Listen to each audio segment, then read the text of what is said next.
Hi, thought today I'll give you a few tips regarding food. Sometimes people, they quantify things where they'll go beef is good or beef is bad, or chicken is good or chicken is bad, or fish is good or fish is bad. And I just want to make the point that they're not all the same. Not all the things within that family are the same. And I went to the shops for you and I bought a few things because it's not always stuff I'd be sure of.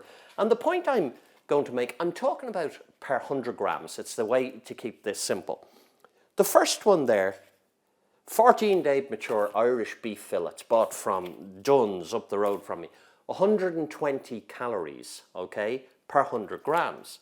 Now, ribeye, which is, people still go, oh, that's a pretty good steak. The ribeye, 200 calories, okay, per 100 grams.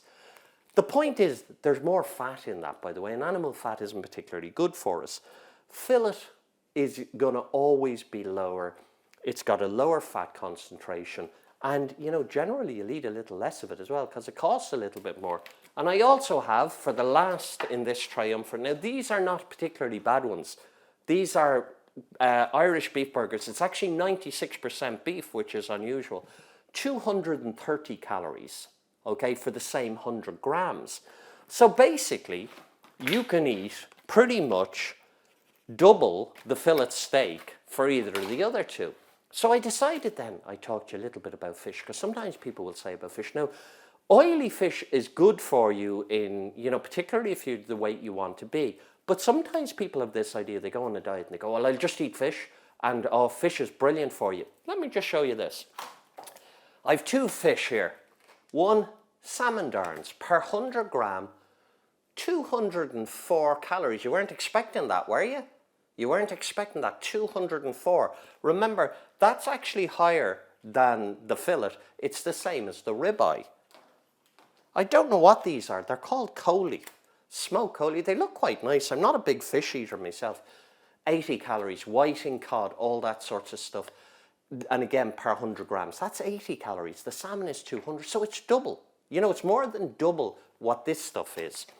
Just to be aware of this, because, you know, a lot of the time, you can be eating, by just making the right choices, you can actually be eating the same amount and saving yourself hundreds of calories. And think about it this way, you know, if you saved 100 calories a day over 5 days, every 7 weeks you'd lose a pound. Isn't that mad? You know, it's just the way it is, just by which type of steak you had. Let me show you these ones. Everybody knows chicken is great, okay? And it is. Fillets of chicken, 107 grams per, 107 calories per 100 grams. But let's have a look at these lads. Incredibly crunchy breaded chicken goujons.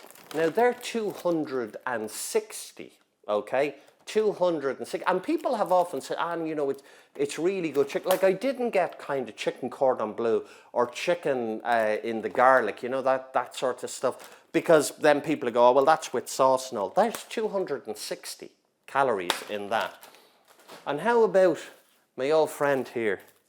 Everyone loves sausages, don't they? 310 calories per 100 grams. 310. So basically, 3 times more than the fillet steak is what you're talking about here in sausages. These are processed. This is processed. Once you start to hit the processed foods, you're going to find for 100 grams, it's going to generally, as a general rule, it's going to be about 3 times the calorie content of non-processed foods. That's what they're doing to you. That's what you're doing to yourself. I suggest you stop, because, you know, it's amazing how just making better choices without sort of going, I'm doing starvation, just making some better choices can really help you along the way. Hope that's some use to you, and I'll talk to you again soon.